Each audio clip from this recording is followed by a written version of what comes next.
मुगल साम्राज्य के संदर्भ में आज हम औरंगजेब के कार्यकाल का विस्तृत विश्लेषण करेंगे। औरंगजेब, जिसने मुगल साम्राज्य में अकबर के बाद लंबे समय तक शासन करने वाला बादशाह था, उनके शासनकाल में साम्राज्य का काफ़ी विस्तार हुआ। लेकिन सत्य यह भी है कि उनके शासनकाल के बाद साम्राज्य में बिखराव आ गया और मुगल काल धीरे धीरे पतन की ओर अग्रसर हुआ। आज इस वीडियो में औरंगजेब का संपूर्ण इतिहास, जिसमें उसकी सत्ता के लिए संघर्ष, राज्य विस्तार और धार्मिक सहिष्णुता आदि की हम विस्तृत चर्चा करेंगे। मैं महावीर कुशवाहा आपका अभिनंदन करता हूँ। औरंगजेब एक फकीर या एक बादशाह, सन 1618 ईस्वी दक्कन की तपती जमीन पर एक ऐसा शिशु जन्म लेता है जो आगे चलकर मुगल साम्राज्य के इतिहास में सबसे लंबे समय तक शासन करने वाला शासक बनता है। नाम था अबुल मुजफ्फर मुहिउद्दीन मोहम्मद औरंगजेब। एक ऐसा नाम जिसने कुछ लोग जिसे धर्मांध या कट्टरपंथी कहते हैं और कुछ उसे न्याय प्रिय, त्यागी और अनुशासन प्रिय शासक मानते हैं। आइए आज हम उनके जीवन को एक निष्पक्ष दृष्टिकोण से देखते हैं। उसकी वीरता, उसकी धार्मिक निष्ठा, उसकी नीतियाँ और उसके संघर्ष और वो अंतहीन बहस जो उसके नाम से जुड़ी हुई है। औरंगजेब का बचपन अन्य मुगल शहजादों की तरह विलासिता में नहीं बीता। जब बाकी शहजादे नाच गान और शिकारों में मग्न थे, तब औरंगजेब किताबों और पुराणों के साथ बैठा रहता था। उसने बेहद कम उम्र में ही अरबी और फारसी में दक्षता हासिल कर ली थी और उसकी रुचि सैन्य प्रशिक्षण में भी अद्वितीय थी। शाहजहां के अन्य पुत्रों में जहां विलासिता और आत्ममोह अधिक था, वहीं औरंगजेब में आत्मसमर्पण, सादगी और जिम्मेवारी की झलक दिखाई। शाहजहां की बीमारी के बाद जब सत्ता की लड़ाई शुरू हुई, तब मुगल दरबार 4 धड़ों में बट गया: दारा शिकोह, शुजा, मुराद और औरंगजेब। दारा शिकोह शाहजहां का प्रिय पुत्र था, जो सूफी दर्शन और हिंदू मुस्लिम समन्वय का समर्थक था। लेकिन औरंगजेब को लगता था कि दारा के विचार इस्लाम की बुनियाद से दूर हो चुके हैं। इसी वैचारिक भिन्नता से जन्मी राजनैतिक प्रतिद्वंदिता ने धीरे धीरे एक भीषण गृह युद्ध का रूप ले लिया। 1658 की समूहगढ़ की लड़ाई दारा और औरंगजेब के बीच निर्णायक टक्कर थी।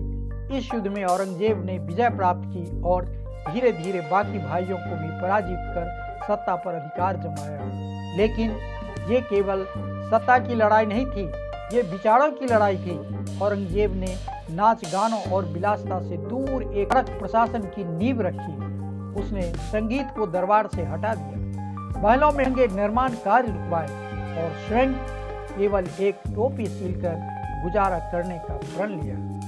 अब बात करते हैं उस पहलू की जिसने औरंगजेब को सबसे अधिक विवादास्पद बनाया, उसकी धार्मिक नीतियां। क्या वह हिंदू विरोधी था? क्या उसने केवल इस्लाम को बढ़ावा देने के लिए अन्य धर्मों को कुचला? औरंगजेब ने कुछ प्रसिद्ध मंदिरों को जरूर तुड़वाया, जैसे काशी विश्वनाथ, मथुरा का केशव देव मंदिर।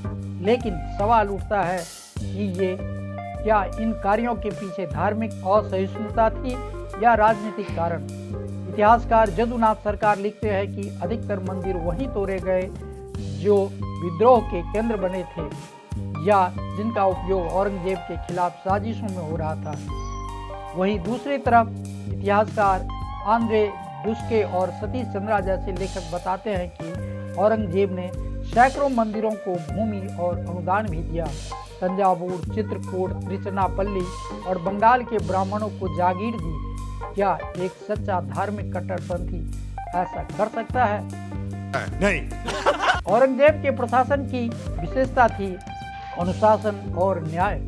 उसने हजारों मुस्लिम और हिंदू अधिकारियों को नियुक्त किया, धर्म के आधार पर नहीं, योग्यता के आधार पर। हिंदू राजा जैसे जय सिंह और राजा राम सिंह उसके सेनापति रहे।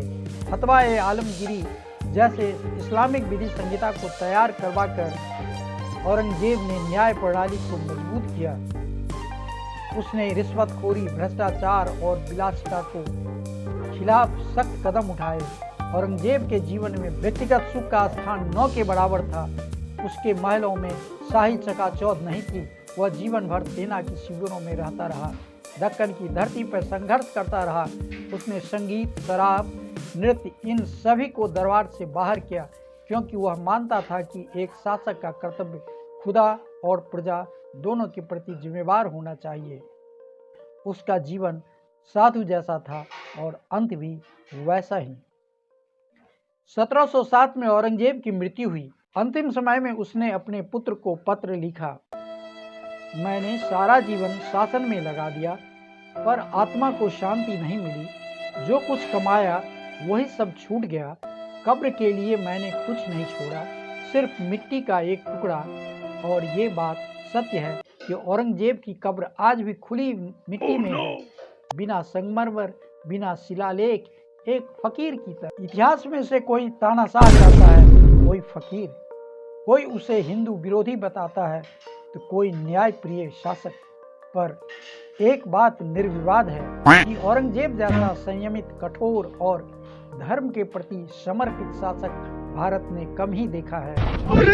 सवाल अब आपसे है, क्या औरंगजेब सिर्फ एक बादशाह था, या फिर एक विचार, या एक धारा? आप क्या सोचते हैं?